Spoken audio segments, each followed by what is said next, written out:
Hi, thanks so much for tuning in. This is the Investor's Guide on NDTV Profit. My name is Alex Matthew and with me is Mahima Vachrajani, and we've got a great panel lined up for you over the next 1 hour. The conversations between retail investors at the start of September last year were largely about bragging rights. How many multi-baggers do you have? And also things like, I have a 30% XIRR. What about you? That's all changed, and maybe people are a little more cagey about their portfolios right now. We've seen correction in the Indian equity market, particularly at the broader end, and portfolios understandably have taken a knock. But where do we go from here? Is it all gloom and doom? My guests today on this special Investor's Guide on NDTV Profit do not think so. In fact, things are looking up according to them, and over the next hour, we'll give you insight so that you know how to position yourself ahead of the union budget. We have with us today Gautam Shah, founder of Goldilocks Premium Research, and Kush Bohra of kushbohra.com.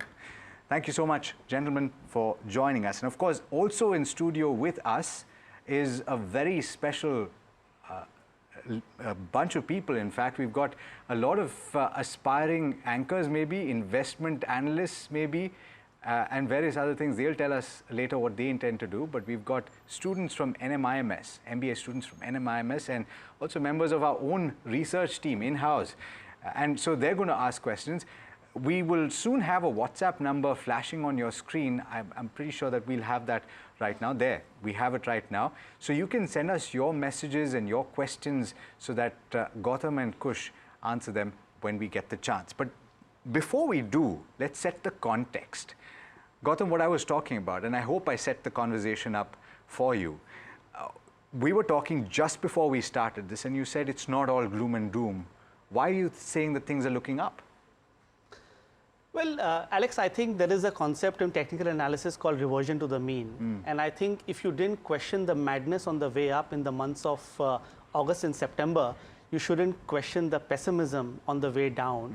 And I think this will just make the market healthy. And if you really look at the last 4 years, there have been multiple corrections that the market has handled. You know, there was an 18% drop within the bull market in late 2022. People questioned the bull market, markets came back, and you had the best rally, the next couple of years.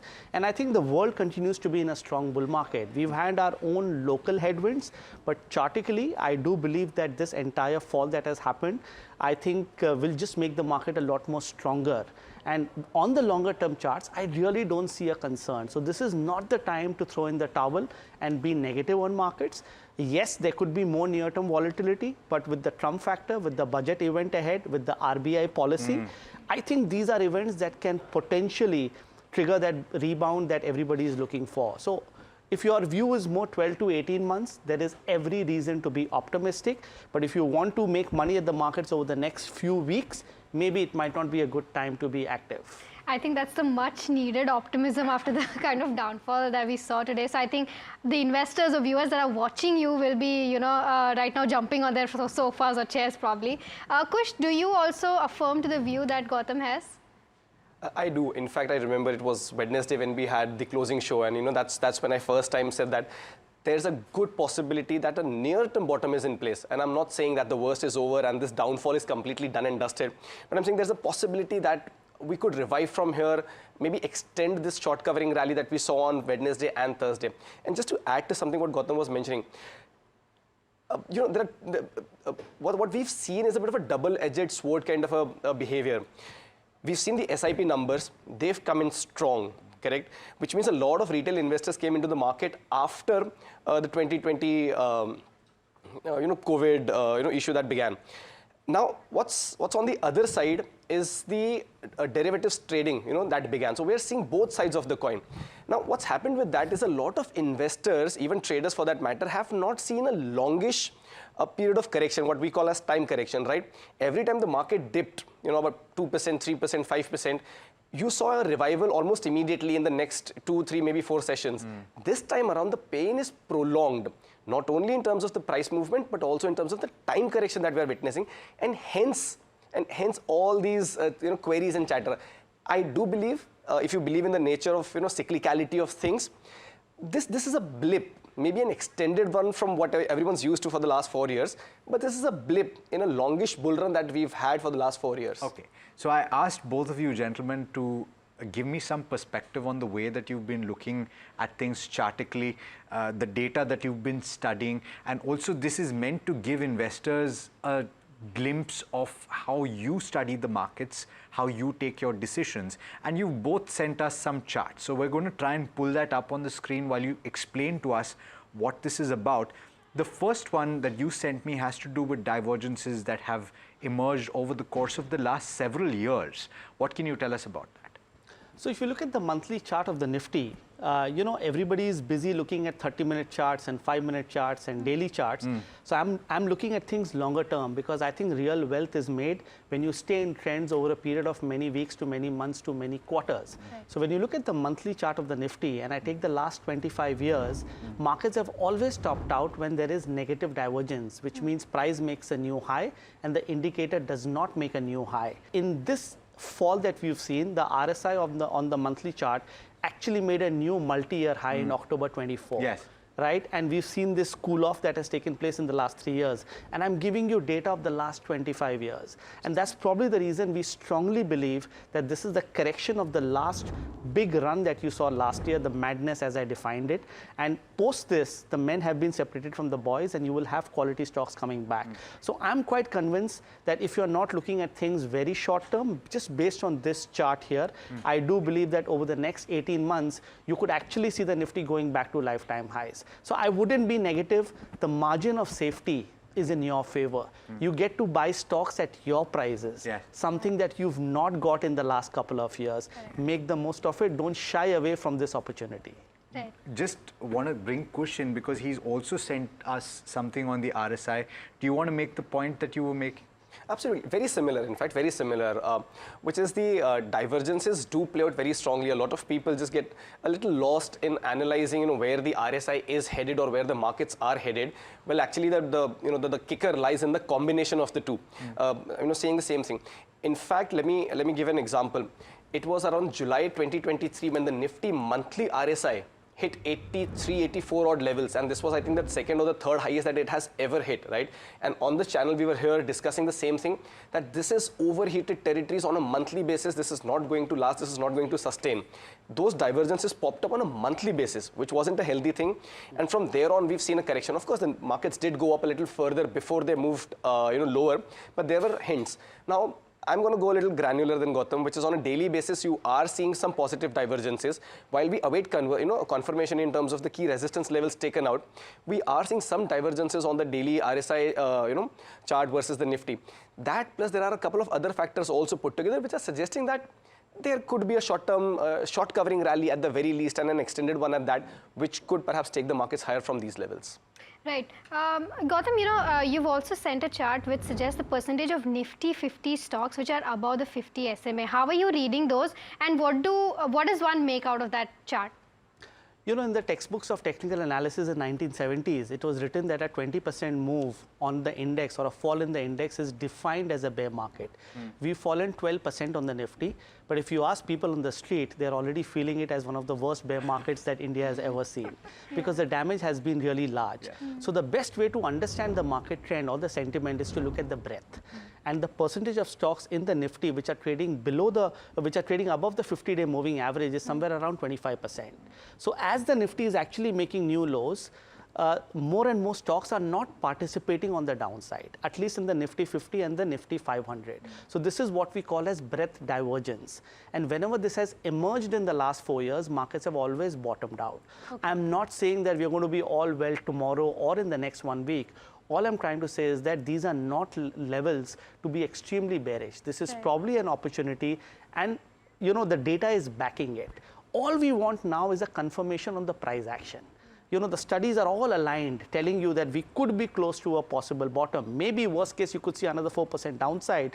But if and when the Nifty gets past 23,500, for people who want to look at things over the next few weeks because the budget is here, I think that would be the real price action confirmation that all is well again. Right. Is there any sectoral trend that you're observing along with this, percentage of Nifty 50 stocks that are, moving, seeing it's moving above the 50 SMA?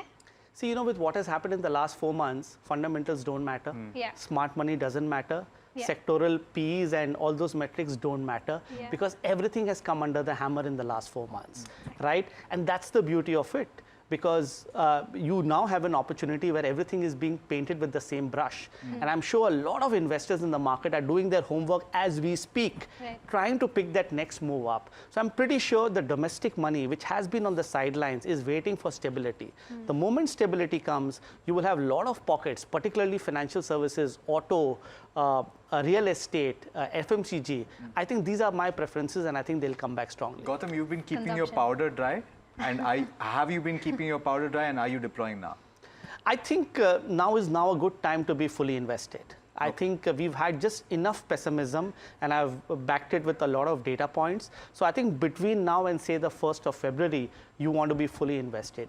You don't want to think that this is going to continue for the next 6 to 12 months. I'm not in that camp. Okay, but you're buying for the next 12 to 18 months at the very least, right? You're not in it for the next 4 weeks. I'm just establishing that point. I don't think so, because you know, even at the COVID bottom of 7,500, you know, people said that the world is going to survive. Yeah. And if you bought at 7,500 thinking that the world is going to survive, you got a great opportunity over 2 years. Yeah. Nobody knew what would happen over the next 2 to 3 months, but the world took care of itself. So I think markets and, you know, local and global factors will take care of themselves, because see, we live in a connected world. Globally, US markets near lifetime high, Singapore near a 4-year high, European markets, London near a 52-week high. In that kind of backdrop, you can't have India going out of context. So, okay. Go ahead. Go ahead. Yeah, Kush, you know, like what he said, do you also, he said auto, real estate and FMCG, he talked about the consumption space overall, which has been kind of beaten down, you know, in the past 1 year, 1.5 years. On the charts, are these your sector picks, or do you have a different view? So just before that, you know, while we are optimistic, you know, I just want to caveat this, you know, with what I said earlier. I am a little bullish for the next few weeks, perhaps months, right? But I don't think this downturn is over. While we want to remain, optimistic, we want to remain cautiously optimistic. There's a possibility that the Nifty might perhaps see a short covering rally and then perhaps give way. And hence, while Gautam's, all in, I would perhaps, as you said, keep some powder dry. I would deploy at this point in time, but I wouldn't go all in, because for me there is not that confirmation just yet that all is over and we're hitting a medium-term bottom here. Okay. What I meant was maybe in the near term, in the next few weeks or so, there could be a possibility of a rebound. But do we go ahead from there, or do we see some more correction and test new lows? Is something that I would want to see when we get to that point. I think the beauty of reading the signs and studying the data is that you can have slightly differing views, in fact very differing views as well.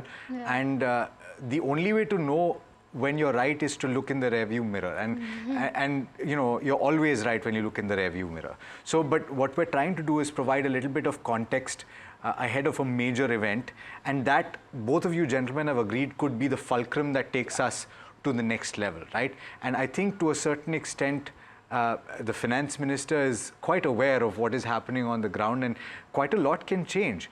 You're looking at a situation, and I know, gentlemen, you're not looking at that kind of data perhaps, but you're looking at a situation where capex has not happened to the extent, and maybe the last panel was talking about this, right? Yes.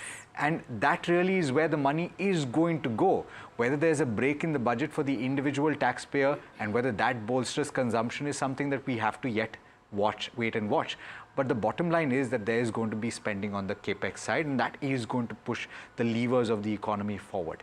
But from that perspective, there are a couple more charts that you shared with us, Gautam. You want to talk us through the next one? Which is you can pull up whatever and we'll try and pull it up for you. Yeah, so I think if you look at the market action of the last 4 months, you'll be amazed to know that 75% of the stocks in the NSE 500 have lost more than 20%. There is actually a table. Let's pull up the table that Gautam has shared with us, and it talks about the number of stocks that have been beaten down, and 75%, as you pointed out. and 40% of the stocks have lost actually more than 30%. So that's the kind of damage, and I'm only talking about the NSE 500, which is a benchmark for a lot of funds in the market. If I actually look at the balanced 1,000 stocks, it's only going to get worse. So the key message is quality has actually stood out. I mean, I keep giving this example of Indian Hotels, probably one of the brands which we all relate to pretty much on a day-to-day basis, is still near a 52-week high. So if somebody stayed in quality over the last 6 months, he would have been safe. Secondly, I think it's only for people who got into the market in 2024 who are really complaining about this fall. But if you are somebody who came in 2020, 21, 22, 23, actually there is no reason to complain. Because a reversion to the mean, a correction, is really a part and parcel of the bull market. As you said, the street is divided. I'm happy it's divided, because I think we were all in the same camp in August and September talking about the India story and the Viksit Bharat. I'm sure it's all applicable, but you needed a reality check, and that reality check has happened. And the camp that said, "Mera paisa teen saal mein double ho gaya." No? 23%. Yeah, I think it's our generation that's kind of right now disappointed. But I think people who have stayed in the markets and know how the markets work are not probably complaining, like you rightly said. Kush, you know, since we're talking about budget, you know, railways, defense, you know, in the past 6 to 8 months, they've seen, you know, a downtick because they'd seen a significant, you know, up move. But we're now expecting that this budget would probably have more capex allocation towards the railways, the defense, and the infrastructure sector. If, you know, today, if let's say not today, but in the next 1 week, you know, just before the budget, if somebody wants to pick up some of these few counters, what would they be? And just to round up the question that you asked me earlier, which is on sectors, you know, that I like, just a quick one on that. I like the agri space, which could very well receive some boost, you know, in the budget. And I like the housing space, but in particular housing finance, not the developers, not the ancillaries just yet, but the housing finances. So just to round up on that question. Now, very interesting question, because everyone's got their eyes on the you know, railway space, on the defense space, hoping for some allocation. Now, what's already happened is that some of these stocks had already run up. If you see the last month and a half, 2 months, these stocks have already run up, but we've not seen that follow through. So while I remain a little optimistic on some of these names, I think these are the spaces where you have to remain a little cautious as well. Because with all that hope built in and some price action already seen into you know, some of these names, if it doesn't come through, then I think they will perhaps see some disappointment on the price front as well. But if it does come about, then the stocks that I have on my radar, BEL from the defense space is obviously one of them. We know it's been doing well. It's not even cracked as much as the you know, other defense stocks had. So that is definitely one of them. From the railway pack, JWL, you know, Jupiter Wagons Limited and Texmaco Rail, these are some of the names that I've got on my radar. The only caveat here is that, you know, we've not seen that follow through in the price action, so that could perhaps be a bit of a worry. And if nothing comes about, then all the hope that's built in might perhaps get a reality check. Do our guests in the studio have any questions for us? And if so, I would encourage you to raise your hands and let me know you have a question. Can I get a mic to him, please? In the meanwhile, I'm going to take one question from WhatsApp, which is, sit down for a minute. In the meanwhile, I'm going to take a question from WhatsApp because this is an interesting one. At a time when we're talking about budget and pre-budget strategies, we've got Sridhar B. He hasn't told me where he's tuning in from, but he's asked, please suggest some budget-agnostic investment strategies. Gautam, you want to answer that? Not really. Kush? Well, I mean, that is a brilliant question. Let me start with that. Because, look, we've seen in the past, it's an important event, but the impact of it pretty much lasts a day, maybe two, you know, on the markets. You know, we see that volatility, we see that action maybe on the following day, but then it just fizzles out. So that's an excellent question. I think what I have on my radar are some of the heavyweights. You know, Reliance, we've seen a bit of a drop already. HDFC, we've seen a bit of a drop already. So some of these names, you know, you've got safety as well in them, in the sense closer to support zones and already corrected quite a lot. So if your view is anywhere 6 to 12 months or longer, I think these are some of the stocks that you want to keep on your radar, agnostic of the budget. Okay, just want to make a quick point. If you're tuning in at home, use this opportunity to try and fine-tune your strategies, to ask the gentleman here how you should read the data. Because of course, you'll get strategies on how to invest through the week. Yeah. And I'm sure Kush will be back next week. Maybe we can get Gautam as well to give you a few strategies. But now you should think about how you can employ the strategies that they're also using and plan accordingly. And we've got the finest people in the industry here. Absolutely. So this is your chance to ask them You've got the a questions question? you have. So my name is Vyomkesh Bhatt. I'm from NMIMS Mumbai. So my question is to Kush that Kush sir, as you told that the agri space and housing finance sectors are like your favorite for investing. After the union budget will be announced, which sectors could be the ones that would be profitable or could see a boost in their markets? Sure. First up, Kush is fine. Sir makes me feel a little older than I am. And second of all, I am also a part of the NM group, by the way. So yeah, good to connect with you guys. See, after the budget, I mean, as simple as it sounds, you know, it's once the budget is announced, we'll know which sectors are going to be favored. Right now, we can only talk about the anticipation. But if I add a couple more names to that list, it could actually well be the auto space. Seeing what kind of push do you get on the, green engine, green auto push. So some of those names could also well be added. You know, the fertilizer, again, coming back to the, agri theme, some of the fertilizer names could get added to that list. So agri and home finances, as I said, perhaps an outside chance of the auto sector also receiving some sort of a push is what I will look out for, in the budget speech. All right. You also had a chart which has compared Nifty 50 with the world index. Would you like to throw some light on that, Gautam? It's actually a very important chart because in the last 4 years, India has used to outperforming the world. So if you compare India versus Hong Kong or India versus China, India versus US or India versus Europe, we've always done well. So we took pride in believing that we are one of the best performing markets in the world and also one of the fastest growing economies in the world. So they all moved hand in hand.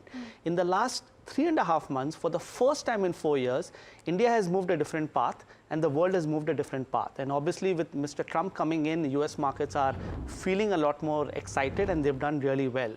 If you look at this chart, what you'll understand is that the Nifty versus the world index chart, so the MSCI puts out a world index chart, that is currently at a 2.5-year low.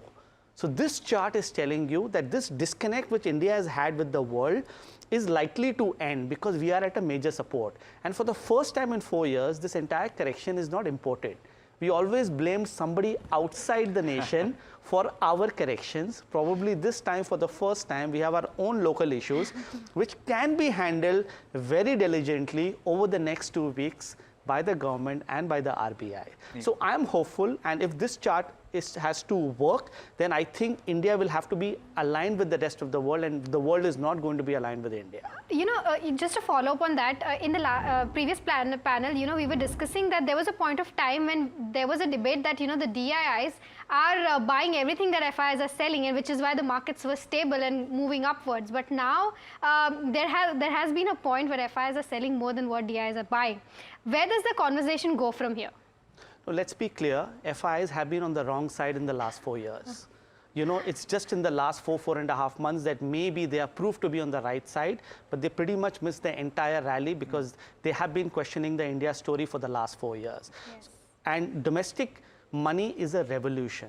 It took us 25 years to tell people that please don't park your money in debt funds or in FD and please move to equity markets, given all that has happened in the last 25 years. Yes. In the last 4 years, whenever there has been a correction, we've always questioned whether SIPs are going to stop.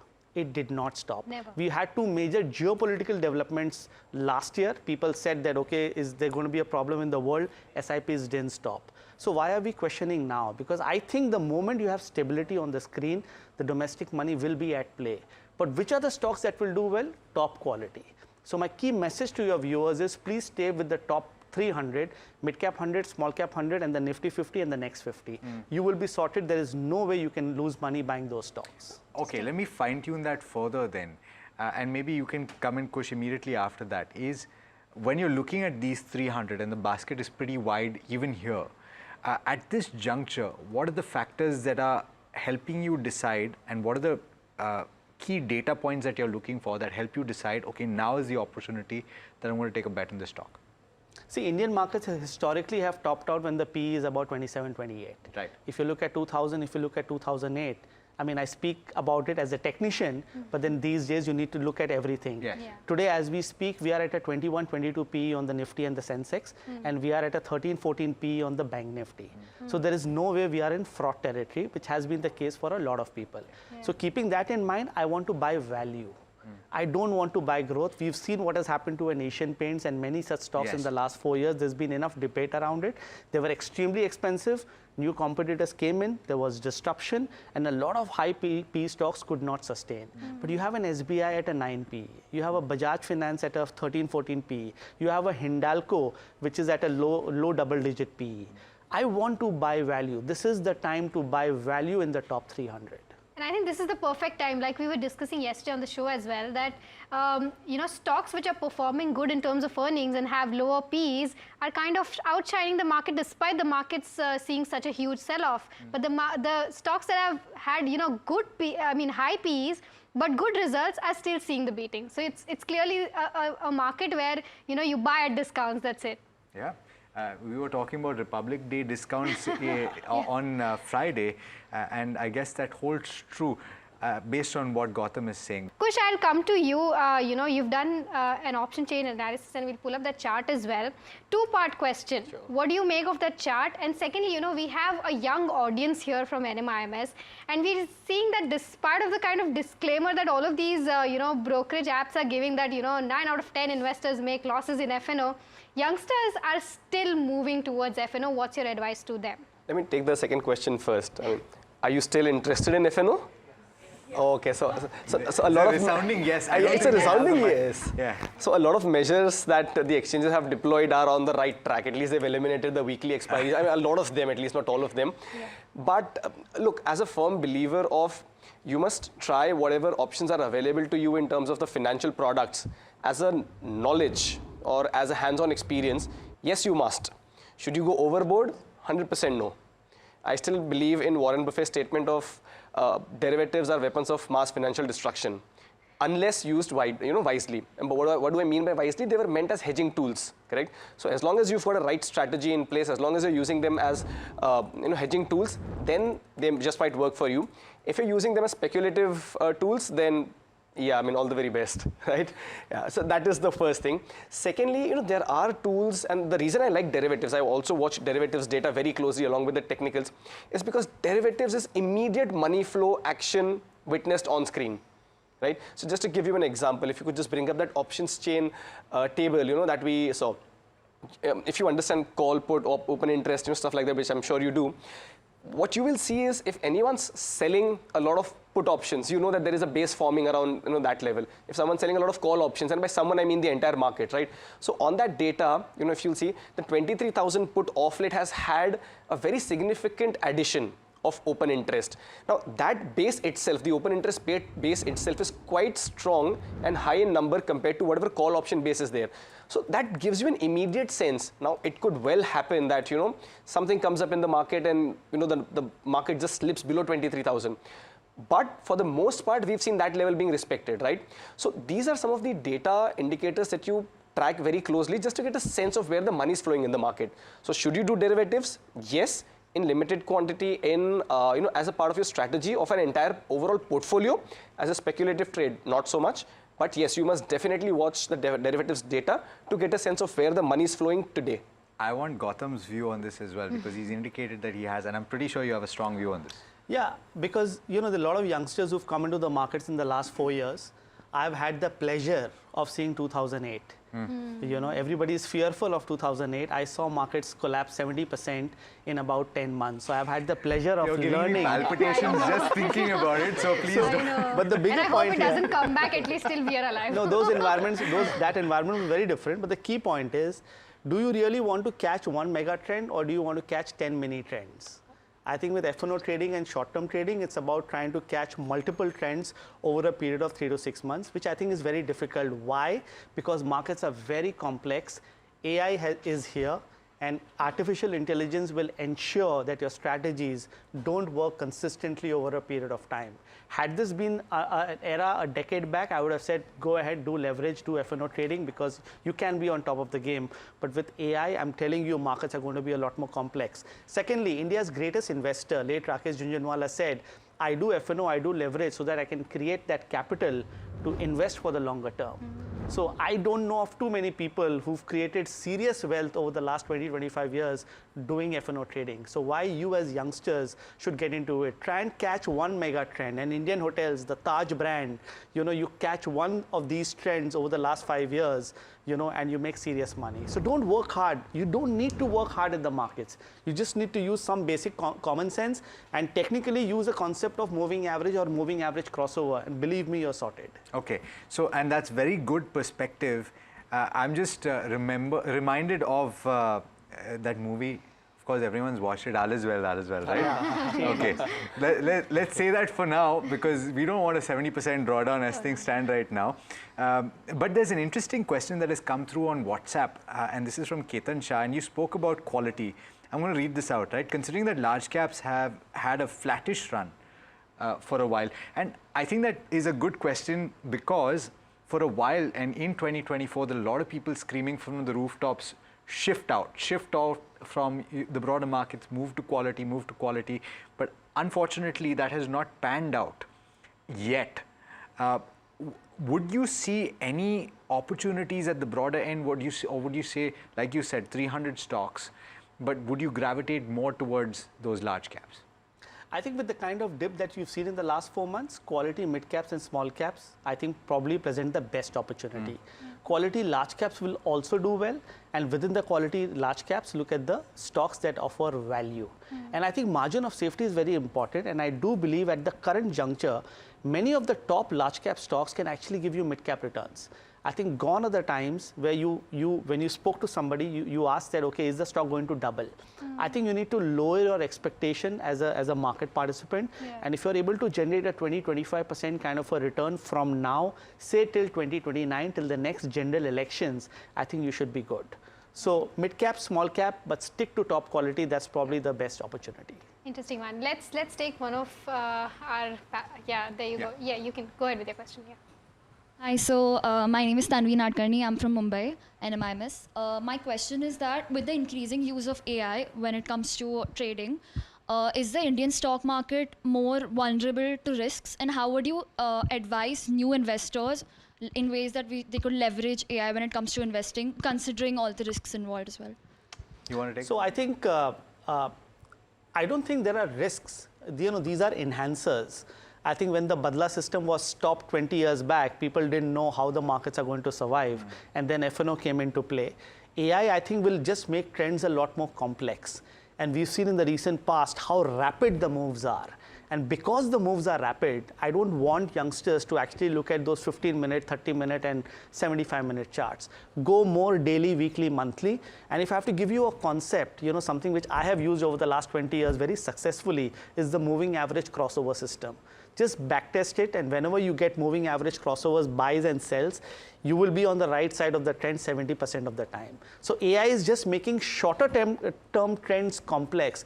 AI has nothing to do with longer term trend because that's a structural trend that's going to play out. Yeah, and it's data that the regulator pointed out. I don't know if y'all caught it, and if you watched NDTV Profit, everybody tuning in at home, the regulator simply told you a short while back that based on the data that it collected, the only people that made the money in trading F&O were the prop traders. It was not the retail trader. It was not the individual trader.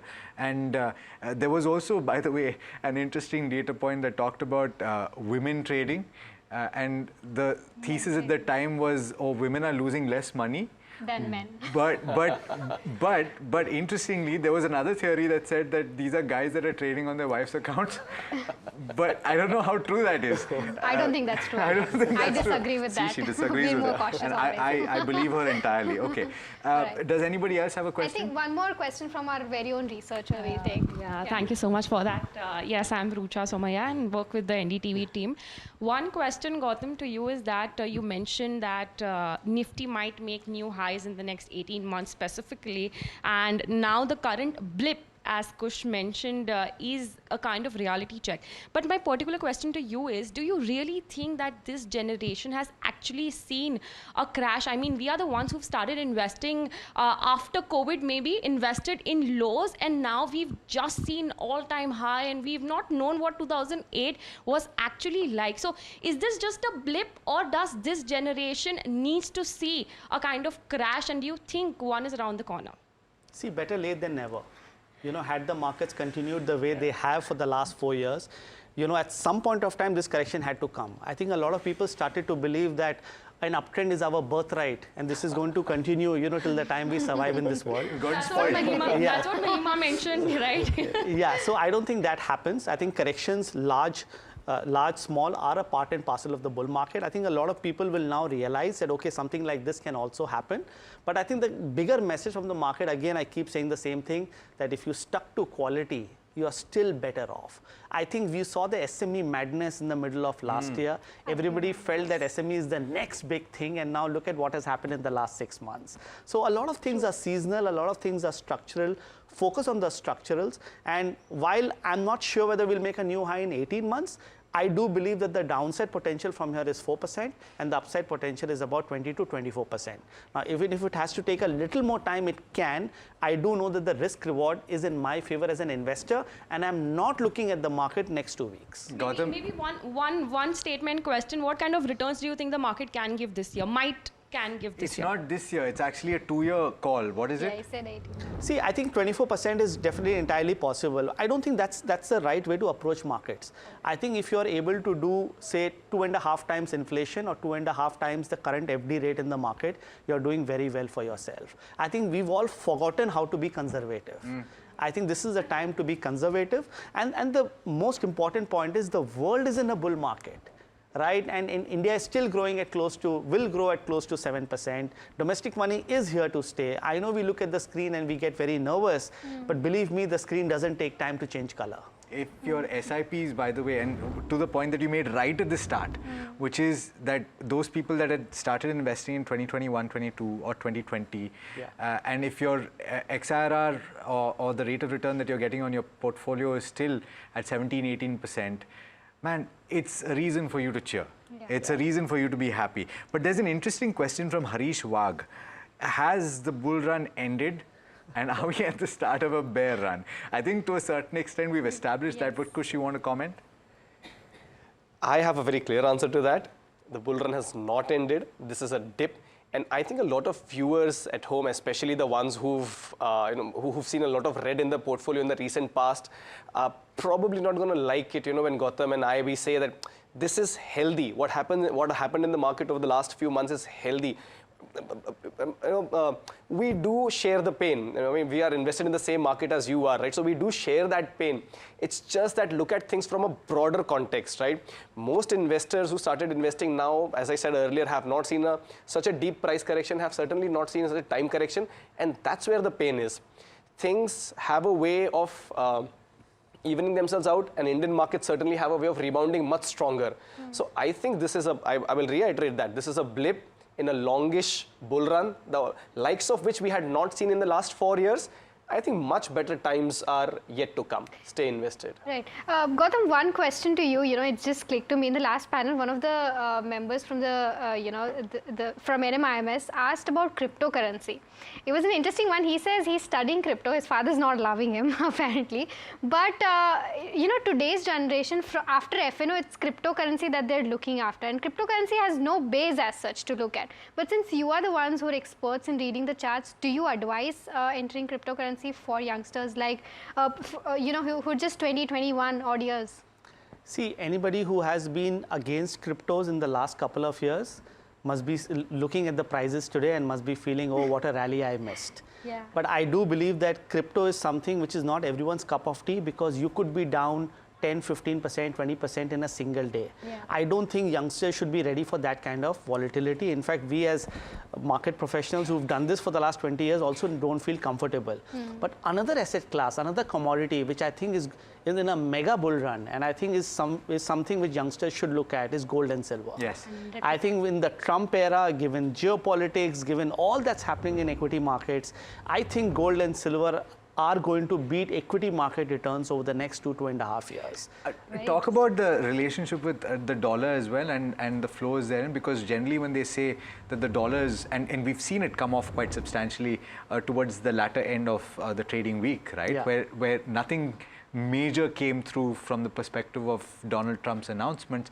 But of course, you look at the dollar and you look at the yields being elevated in the US and say that maybe to a certain extent gold prices will be a little bit muted. But as soon as that turns, you're looking at an upside, right? Are you looking at that? I'm looking at a very big move on both gold and silver. I do believe that a 3,300 is coming easily.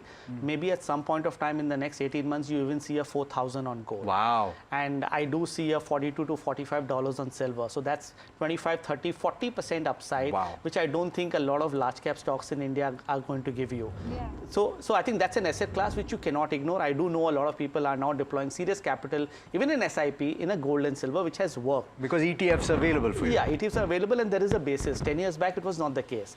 But I think coming back to your question, we had a triple whammy because rupee has been depreciating, dollar index appreciated, and the crude appreciated. Given all these factors, you know, India was in a situation where it couldn't handle all three together. Yeah. Now you've come to a point where it looks like the dollar index is going to cool off. Given the statements from Trump, it seems as if oil is going to cool off. And I think rupee has already seen a parabolic run and it seems that it's going to at least stabilize. If that happens and if the earnings stay strong and if the budget is reasonably good and there are no shockers, we digested capital gains and STT beautifully. Can it get worse? I think no. It doesn't look like, as somebody with common sense, that it can get worse. Hopefully it only gets better and we get some good news on 1st February. Gold prices, Very by the way, in interesting. the international market at $2,771.39 per troy ounce.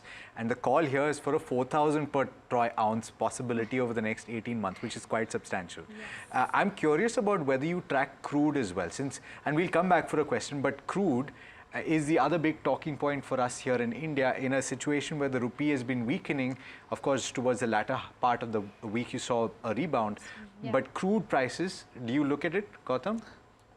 Not so closely on a daily basis, but a general sense where the idea is that, you know, they might perhaps cool off a little bit, but since I don't track them on a daily basis, I wouldn't. Do you what? See, I think a rising crude is obviously negative for our economy, something that we've studied in the books and we've felt it at the markets in Yes. the last 20 years. Yes. I'm very happy if crude stays in a range. It doesn't go down much, doesn't go up much, because then we don't need to work hard or look at those intermarket relationships. Yeah. With all that has come from Trump, it looks like crude is definitely not going to, you know, Shoot move up. through the roof. Yeah. More chances that eventually it breaks down below 65, and if that happens, it's going to be great for our economy and for our markets. I think markets are not discounting that at this point of time, but it could happen. So number wise, 65 to 85 on the NYMEX crude is where I see the action happening. Any move either way, you could see the next big move coming in. Interesting. I think let's take one more question from the group of students that we have today. Yes, go ahead. Good afternoon. My name is Dishita, and my question is for Mr. Kush. As you mentioned that derivative strategies are something that you go for. So what derivative strategies would you recommend to manage risks post-budget, and what specific strategy can youngsters adopt? Why post-budget? Like, because like budget is coming up, any like post-budget specific, and you can give in general as well. So, no, the reason I ask is because budget is the day of volatility. I mean, or at least expected to be. So if ever you needed derivative strategies, it would be the day of the budget or maybe just prior, just to hedge your portfolios or just to hedge your trading positions. I am not someone for, you know, very fancy 3-legged or 4-legged derivative strategies. I think the incremental gains to be made, or rather the gains to be made out of such strategies is rather incremental only. Hence, I suggest very basic ones, which is, you know, covered call or a covered put, depending on what your view of the market and what your position is. If you want to get a little more fancy, then you've got the spreads, bull call spread, bear put spread, you know, things like those. Stick to these. At the end of the day, what really matters in the market is the view that you have. If your view is right, then it is only about how do you maximize your profits based on your correct view. Now, that could be by playing options, you know, without any hedges, which I don't really recommend, or by playing via spreads, where your profits go down, but so does your risk, right? So apply very simple strategies. You know, 4 or 5 of them are just fine. Covered calls, covered puts, bear call spread, bull put spread, or just a variation of these. Not too fancy. It just sounds very interesting. It's a good conversation. but it doesn't really give you as a bigger return as you're hoping that, you know, they just might. So. Thank you. Any more questions? Go ahead. Go ahead. Hi, I'm Kea. So as beginners, as young investors, we do not have a lot of money that we go in and invest into the market all at once. So initially, maybe we would put in 25 to 50,000. Wow. That's more. Maximum. Maybe less so, Rich like kids, it depends from person to person. But with that amount of money, you're usually looking at only 1 or 2 or maybe 3 to 4 stocks to choose and invest in. So how would you recommend us to choose those 4 stocks out of a full market of various stocks in various industries? Good question. See, I've always... The questions for anyone. Yeah, so I've always learned in the last so many years that you buy stocks that you understand. You buy stocks whose businesses you understand. There are a lot of products that you use. I mean, we all talk about Zomato today. We all talk about ITC today. We all talk about Indian hotels today. These are products that we understand. So I think the first thing that you could do as beginners is to only invest in products that you understand. And you feel that these products are going to stay over the next 5 to 10, 15 years. If the answer to that is yes, simply go and invest. You don't need to make things complex. You know, these days there is this notion that I'm going to do rocket science and all kinds of strategies to make money at the markets. You just need to catch a simple trend. Zomato was a simple trend because people believed that India cannot survive, you know, without a Zomato. I think it's a behavioral change that we saw in the last 3 years. And so that's the key message. Invest in businesses that you understand, you know, from a common sense perspective. And I guess consistency as well. You want to come in on that?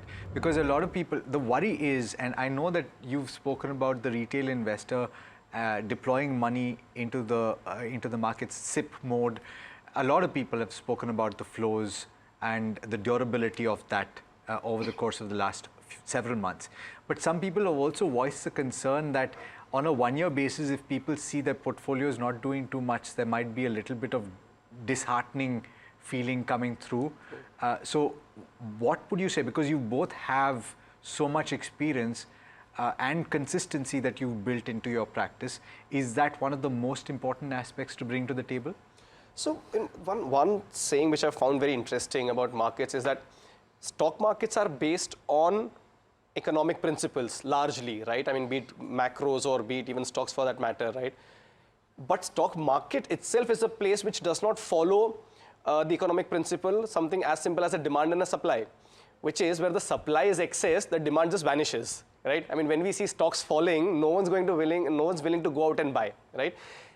When we talk about SIPs, what I'm happy about is what we were having as a discussion, which is even if the markets haven't really performed well in the last 3 months, this may or may not be the 4th month of a negative click, correct? The SIPs haven't really stopped as much. They've not gone down, fantastic. They've not stopped. They don't increase, it's fine. But at least, you know, people who've been doing it have maintained that. So when do you really buy something? I mean, most of you, when you shop, right, on online apps or malls, you shop when there is a sale and a discount, right? Why do you want to stop your SIPs when the markets are actually giving you that discount? This is the time to either double down on your SIPs or maybe at least just maintain them. Now, there is always this argument कि और नीचे भी जा सकता है. Of course, जा सकता है. But at least you know that you're buying 10% off the highs, 20% off the highs, maybe 30% off the highs, depending on your stock, correct? So this is the time to maintain your SIPs or probably even double down. See, yeah. I just want to add here one important data point. The Sensex was at a level of 3,000 in 2003. That 3,000 became 21,000, that's 7 times at the height of 2008, 7 times. In that bull market of 5 years, where a lot of people made serious wealth, you had multiple 20-25% corrections. You also had 3 circuit filters. I still remember May 2006, May 2004, and October 2008. So you had 3 circuit filters. So volatility is actually part and parcel of the game. In the last 4 years, actually there's no volatility. Because if you're going to be scared with a 10, 12, 13% correction on the index, I'm sorry, stock market is not the place for you. And the more it falls as an SIP investor, you should be happy that, you know, you're buying quality stocks at good prices. And we've seen in the last 4 years when the turn happens, it's so quick. People have short memory. They forget everything of the bad times. Yeah. Interesting. Do we have any more questions from the panel? Yes, Ruja, go ahead. We have one at the back. Why don't we give him an opportunity? Sure.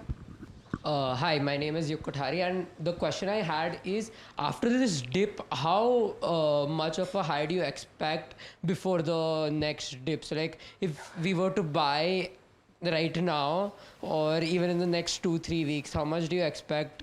How much time do you expect it will stay as a high? I don't think even astrologers So, can predict that. But can I ask you a question? Sure. On today is the 25th of January. Yes. On the 1st of February, at what time exactly will the sun rise, and what will be the highest temperature in Mumbai? That is the So then, how can you expect them to answer that question? So I think the sun will rise, and the trend will, that you will know. and the trend will remain. It So will I be think- around 28 to 30 Yeah. or 32 degrees Yeah. Celsius in Mumbai. That See, is look what at you know. margin of safety. That's the key point at any point of time. You know, when the madness was on in August, September, the margin of safety was not in your favor because we knew that we were buying stocks at very elevated levels. There were Excel sheets written that in 2039, this will be the earning of this company, and therefore I'm going to discount it. I'm going to give you this P, and that's the reason it's the stock price. Right? So look at the margin of safety. If the margin of safety is comfortable, don't lock yourself as to how high it will go. All right, so I think we've got quite a few insights on this investor's guide, and I'm sure that a lot of you sitting at home have also benefited. Of course, these gentlemen will be back over the course of the next several weeks to give you more insight. And thank you so much to the both of you for joining in and for providing us with that insight. Always a pleasure having you. That brings us to the end of this particular segment, I will say, of the Investor's Guide. We've got more lined up for you in just a short while, so do stay tuned.